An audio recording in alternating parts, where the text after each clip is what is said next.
Hello friends, very welcome to this video. So myself Rishu Kumar and today I am going to explain you about my portfolio. Okay, so February 2026 and March 2026 अभी जो continue है, सो इसके बीच में मैंने यहाँ पे अपने portfolio पे कुछ 7% का रिटर्न जनरेट किया है एंड इस रिटर्न जनरेशन के पीछे का एक बहुत अच्छा सा मैं यहाँ पे आपको रेशनल बताने वाला हूँ, जो कि आपको आपके ट्रेडिंग और इन्वेस्टिंग जो मेथड है उसके अंदर थोड़ा सा इम्प्रूवमेंट लेकर के आएगा।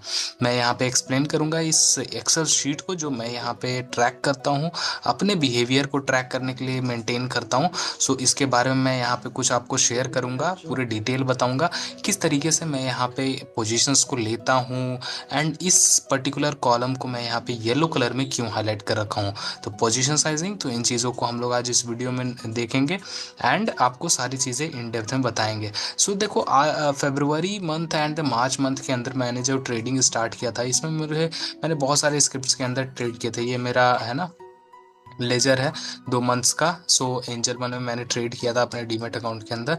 सो इसके अंदर जो स्पेसिफिक मैं आपको दिखाऊं यहाँ पे, सो जो मैंने स्टॉक्स यहाँ पे ट्रेड किए थे, टोटल 16 स्क्रिप्ट्स टोटल मैंने यहाँ पे ट्रेड कर रखे हैं। एंड इन जो 16 स्क्रिप्ट्स मैंने ट्रेड कर रखे हैं, ये मैंने अपने डिफरेंट डिफरेंट पोजीशन साइजेस के अंदर ट्रेड कर रखे हैं एंड बहुत ही अलग अलग रेशनल है। अगर आप लोग यहाँ पे मेरा एक्सेल यहाँ पे ध्यान से देखेंगे, सो इसमें यहाँ पे जो रोज में लिखा हुआ है, open position date, script, position type, price, intraday है कि ओवरनाइट है, क्वांटिटी कितना है, कैपिटल डिप्लॉयड कितना है, स्पेसिफिकली आप पोजीशन साइजिंग एंड इन्वेस्टिंग का रेशनल क्या है, मतलब क्या रीज़न है जो कि मैंने इस चीज़ों में लगा रखा है। ओके, तो सबसे पहले हम लोग यहाँ पे स्टार्ट करते हैं अपने यहाँ पे सभी चीज़ों को अंडरस्टैंड करने के लिए कि मैंने इन इन चीज़ों को अपने कॉलम्स के अंदर क्यों रखा। तो सबसे पहले मैं ये सारी चीज़ें तो बहुत कॉमन है एंड इम्पॉर्टेंट थिंग आप लोग यहाँ पे देख रहे हो कि मैंने यहाँ पे मेंशन किया है position sizing, because I want to track my behavior. Okay, track my behaviour कि मैं यहाँ पे किस तरीके से कितने पोजीशन साइजिंग पे कितना प्रॉफिट जनरेट करता हूँ और कितना क्या रेशनल रहता है। तो इसको ट्रैक करने का एक ही सिंपल सा यहाँ पे ट्रिक है कि इसको राइट डाउन और एक्सेल पे किया जाए। ठीक है, मैं इन चीज़ों को, जैसे कि मैंने, अगर आप लोग यहाँ पे देखो, निप्पॉन इंडिया गोल्ड बीज, ठीक है, तो गोल्ड बीज के अंदर मैंने 10% का यहाँ पे कैपिटल एलोकेशन कर रखा है। टोटल कैपिटल 1,27,000 है। ठीक है, अगर मैं यहाँ पे आपको PSU बैंक बीज के अंदर देखूँ तो 8% का कैपिटल डिप्लॉयमेंट है। मॉडर्न इंसुलेटर्स अगर मैं यहाँ पे दिखाऊँ, टोटल कैपिटल का 8% है। ठीक है, अगर देखो ये फिक्स नहीं है। अगर आप कहोगे कि भाई इन सभी को ऐड करके 100% होना चाहिए, 100% नहीं होगा, ये वेरिएबल्स है। मतलब जब भी मेरा होल्डिंग है ना, होल्डिंग में इतने इतने परसेंट कैपिटल का मेरा लगा हुआ है। अभी जैसे मेरा अभी करंट होल्डिंग में है, अभी देखो कोल इंडिया है, यहाँ पे इंडिया ग्लाइकोल है एंड ये और ये। सो ये होल्डिंग में है 10%, 10% एंड ये 22% और 31%। तो 30, 20, 50, 53% एंड 18%। तो ये आपका हो गया अप्रॉक्स 53 प्लस 18%। सो इतने अभी 50, 60, अप्रॉक्स 70% के अप्रॉक्स मेरा जो है अभी फुल कैपिटल डिप्लॉयड है मार्केट के अंदर। 30% मेरे पास अभी क्या है, कैश अभी बचा हुआ है। तो उस हिसाब से मैं कह रहा हूँ कि जब मेरे पास जो भी स्टॉक के अंदर मैं ट्रेड करता हूँ, लेट्स से कि मॉडर्न इंसुलेटर है, इस स्टॉक के अंदर मैंने जब ट्रेड किया था तो मैंने डिप्लॉय कितना किया था, 16% ऑफ द कैपिटल डिप्लॉय किया था एंड प्रॉफिट जो मैंने यहाँ पे किया था वो 18% का प्रॉफिट जनरेट किया था इस पर्टिकुलर स्क्रिप्ट में से। यथार्थ हॉस्पिटल का देखो तो मैंने यहाँ पे 20% यहाँ पे डिप्लॉय किया था एंड 7% का रिटर्न जनरेट किया था। एंड यहाँ पे इंपॉर्टेंट चीज़ ये है ना, और ये देखो मैंने फिर से यथार्थ हॉस्पिटल एक 5 तारीख को और फिर 10 तारीख को खरीदा, उस पर भी मैंने 2% का जनरेट किया।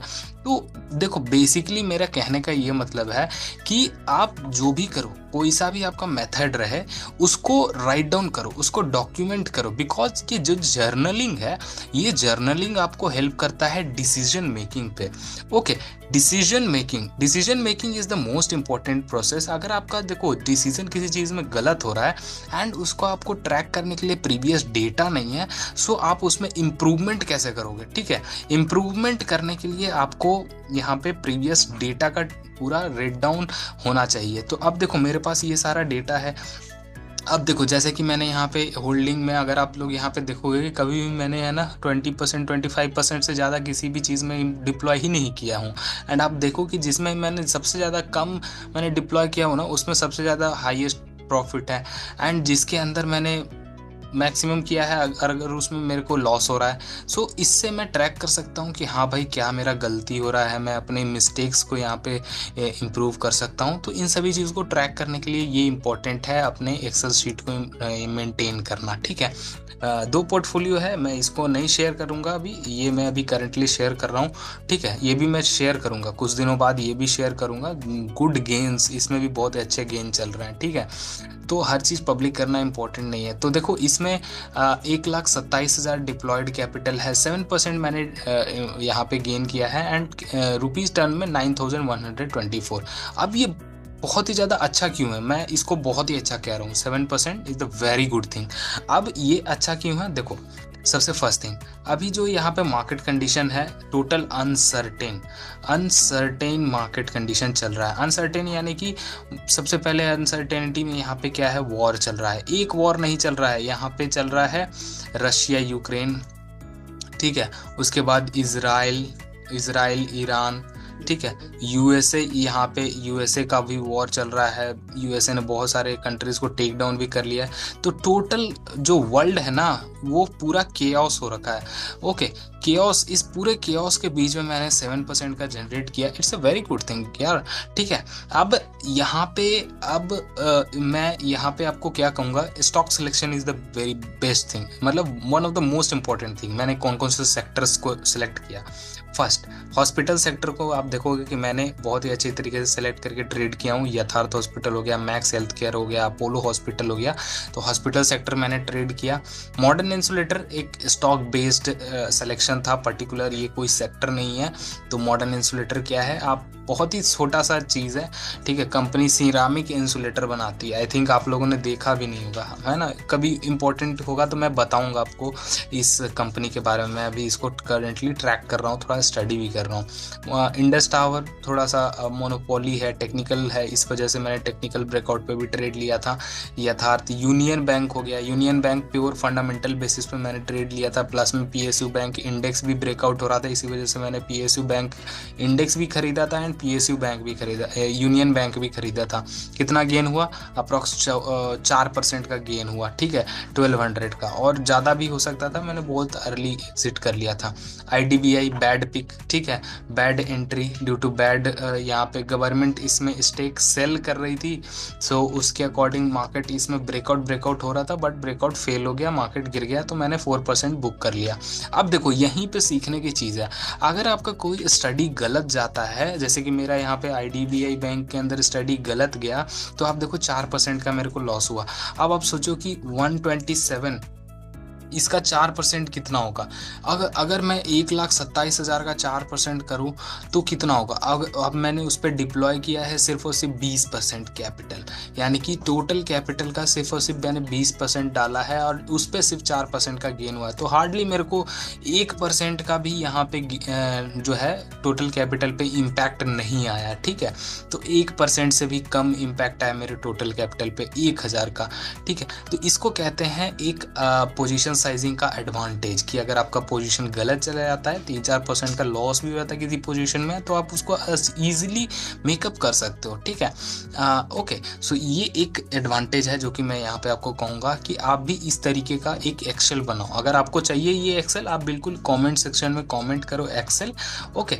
Excel, I'll send you this link of this Excel drive, okay, so don't worry about this, okay। so ये चीज़ इम्पोर्टेंटली आपको यहाँ पे सीखने को इस वीडियो में मिली होंगी कि किस तरीके से पोजीशंस को लिया जाता है। मैं प्रॉपर यहाँ पे इन्वेस्टिंग का रेशनल भी लिखता हूँ कि मैं क्यों चीज़ों को खरीद रहा हूँ, है ना। टेक्निकल, तो टेक्निकल क्या रीज़न है टेक्निकल का, जैसे MCX में मैंने 5% किया, तो एक डायमंड पैटर्न का भी ब्रेकआउट था, कमोडिटी वार के चलते थोड़ा सा क्रूड ऑयल ये सब में ट्रेडिंग भी ज़्यादा हो रहा था, प्लस में टेक्निकल भी ब्रेकआउट हो रहा था, इस वजह से मैंने इसमें एंट्री ले लिया एंड ठीक है, 5% का गेन हो गया। अब यहाँ पे टिमकेन है, इसमें 2% का गेन हुआ। तो थोड़ा टेक्निकल भी था एंड थोड़ा टाटा ग्रुप का भी कंपनी था, तो इस वजह से मैं इन चीज़ों में एंट्री लिया। तो एक रैशनल होना ज़रूरी है किसी भी चीज़ में। अब ये यथार्थ हॉस्पिटल हॉस्पिटल सेक्टर में मैंने पूरा एनालिसिस इसी चैनल पे आपको देखोगे, तो यथार्थ हॉस्पिटल और हॉस्पिटल सेक्टर का पूरा आपको यहाँ पे स्टडी देखने को मिलेगा, और मैंने इसमें बहुत ही अच्छा बॉटम पकड़ा था। ठीक है, अब यहाँ पे इम्पोर्टेंट चीज़ आपको है कि आप इन चीज़ों को फॉलो करो, है ना। Investing trading very easy, but follow the process. So this is the process. Do position sizing, deploy capital under 20% in every positions. Okay, it will help you in long term. Okay, because मैंने बहुत 6-7 सालों से trade कर रहा हूँ, and एक चीज़ तो बहुत ही अच्छी तरीके से समझ गया हूँ कि ये मार्केट जो है ना, ये है आपका किस चीज़ का, स्टेबिलिटी का मार्केट है। अगर आप इस मार्केट में स्टेबल नहीं हो ना, आप मार्केट को जीत नहीं सकते हो। ठीक है, स्टेबिलिटी मीन्स आप मार्केट जो है ना वो मीन से, अपने मीन से, ठीक है, मार्केट का ये मीन है, तो मीन से इस तरीके से चलता है। ठीक है, अब जब इस तरीके से चलता है तो टॉप और बॉटम, तो अब देखो यहाँ पे फिलॉसफी ये है कि gain should be high and loss should be less. Okay, at least or gain is equal to loss, जो कि यहाँ पे हो सकता है। तो gain is equal to loss किस सिनेरियो में होगा? देखो, अगर आपने बाई किया है यहाँ पे 10 रुपए का, एंड उस पर आपको 2% का प्रॉफिट हो रहा है, 2 रुपये, यहाँ पे 20% का प्रॉफिट हो रहा है 2 रुपए का, एंड आपने फिर सेल कर दिया एक स्टॉक को 50 रुपए का, 50% कैपिटल डिप्लॉय कर दिया, आपके पास टोटल 100 रुपया है। तो अब क्या है, अब इस पे भी अगर 20% लॉस हो जाएगा तो आपको टोटल कैपिटल पे कितने का इम्पैक्ट आ गया। ये मैटर कर रहा है ना। तो आप लॉस ज़्यादा ले रहे हो, आप प्रॉफिट कम ले रहे हो, तो इससे अल्टीमेटली क्या होगा, अल्टीमेटली आपका जो है वो ये जो स्टेबिलिटी वाला सीन गेम है ना, ये गेम आपका खराब हो जाएगा। तो इस स्टेबिलिटी वाले गेम को लॉन्ग टर्म खेलने के लिए आपको position sizing the most important thing है। सो इस पूरे चार्ट के अंदर, पूरे एक्सेल के अंदर मैंने इसको इसीलिए येलो से हाईलाइट कर रखा है, because this is the thing जो कि मुझे मार्केट के अंदर सस्टेन कर रहा है। मैं इसी के वजह से मार्केट में सस्टेन कर रहा हूँ। ठीक है, तो चीज़ों को समझिए, पोजीशन साइजिंग पे ध्यान दीजिए एंड ट्रेड करिए। एंड ये सिर्फ स्विंग ट्रेडिंग का चीज़ नहीं है, आप इसको इंट्राडे में इम्प्लीमेंट करिए। आप देखिए, फिर आप मुझे याद करोगे कि जब भी आप पोजीशन साइजिंग लेकर के ट्रेड करोगे तो। ठीक है, किसी भी ट्रेड को ऐसे ही अंधा ही नहीं भाई 50 लॉट का ट्रेड मार दिया, 20 लॉट का ट्रेड मार दिया ऐसे फटाफट। मैंने हज़ारों बच्चों को देख रखा है भाई, तहस नहस हो जाते हैं ट्रेड कर करके। ठीक है, बस ऑर्डर पे ऑर्डर, ऑर्डर पे ऑर्डर। ट्रेड वैसा नहीं होता है, ट्रेड बहुत ही ज़्यादा एक टेक्निकल चीज़ होता है, जो कि लोगों को कॉमन सेंस है भाई। इसमें क्या ही मैंने मैथमेटिक्स किया है, क्या ही किया है, कुछ नहीं किया है। मैंने सिर्फ अपने हिसाब से पैसे को लगाया है। मैंने देखो अब 4% भी मैंने लॉस खाया है। अगर मैं, अब देखो टोटल मैंने ट्रेड कितना किया, 16 ट्रेड किया हूँ। अभी मैं कितना, 16 में से दो में आप देख रहे हो कि दो में मैंने लॉस पे निकला है, 0-0 2 पे निकला है, दो में 0-0 पे निकला हूँ। ठीक है, तो आप समझ लो 16 पे 2, हार्डली मेरे को यहाँ पे आप 70-80% 90% का यहाँ पे स्ट्राइक रेट है। तो आप समझ सकते हो क्यों है strike rate, because position sizing अच्छा है मेरा। समझ रहे हो? तो ये सभी चीज़ है। तो इन सभी चीज़ों पे ध्यान दीजिए, और आने वाले वीडियो में मैं आपको ये भी बताऊंगा कि क्या क्या सेक्टर रोटेशन के लिए मैं यहाँ पे यूज़ करता हूँ, कौन कौन से इंडिकेटर्स एक्चुअली मैं यूज़ क्या करता हूँ, एंड फंडामेंटल चीज़ मैं क्या क्या देखता हूँ। सो चैनल पे बने रहना, चैनल पे बहुत अच्छी अच्छी चीज़ें आती रहेंगी। ओके, तो thank you very much for watching this video.